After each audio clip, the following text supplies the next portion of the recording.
Hello అందరికీ, ఈ సంక్రాంతికి స్వీట్ పొంగల్ని ఇలా తయారు చేసుకోండి. ఫస్ట్ కుండ హీట్ ఎక్కాక 4 గ్లాసుల నీళ్లు పోసుకోవాలి.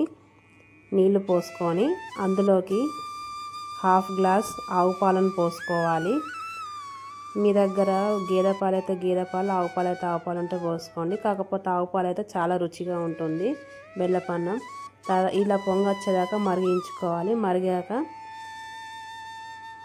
కడిగి నానబెట్టుకున్న బియ్యం, 1 గ్లాస్ బియ్యం ఇది అందులో వేసుకొని అన్నం మెత్తగా అయ్యేంత వరకు ఉడికించుకోవాలి.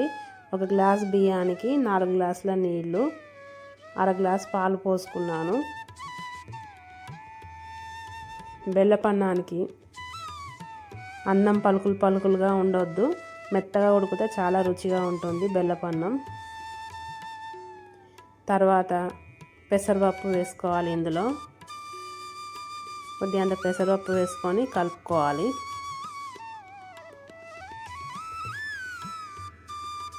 ఈ విధంగా కలుపుకున్నాక స్టవ్ సిమ్లో పెట్టి వండుకోవాలి. కుండ తొందరగానే హీట్ ఎక్కుతుంది. తర్వాత బెల్లాన్ని కరిగించిన నీళ్లు వడగట్టుకొని పోసుకోవాలి. ఇందులో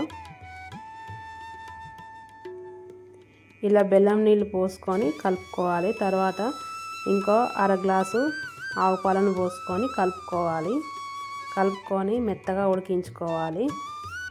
ఇది మెత్తగా ఉడికితేనే చాలా టేస్టీగా ఉంటుంది. తర్వాత ఆవు నెయ్యి వేసుకోవాలి. ఆవు నెయ్యి వేసుకున్నాక జాజికాయ, యాలకులు, చెక్క వేసి కచ్చపచ్చగా దంచుకోవాలి. ఈ విధంగా దంచుకోవాలి.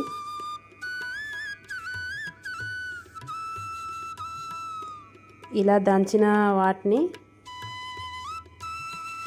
వేసుకోవాలి. బెల్లపన్నంలో వేసుకొని కలుపుకోవాలి. తర్వాత కొంచెం పచ్చకర్పూరం వేసుకోవాలి. స్మెల్ బాగుంటుంది దీంతో బెల్లపన్నానికి. ఈ విధంగా నలిపి వేసుకుంటే సరిపోతుంది. కొంచెం వేసుకోవాలి, బాగా వేసుకోవద్దు.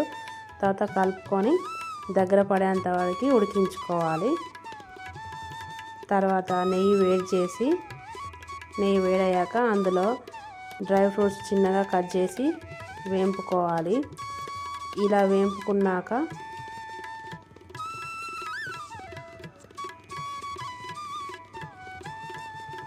వేంపుకున్న డ్రై ఫ్రూట్స్ని ఇందులో బెల్లపన్నంలో వేసి కలుపుకొని స్టవ్ ఆఫ్ చేసేసుకోవాలి. ఆ కుండ హీట్కి కూడా ఉడికిపోతుంది. అంతే, ఎంతో సింపుల్గా ఈ సంక్రాంతికి స్వీట్ పొంగల్ని టేస్టీగా తయారు చేసుకోండి.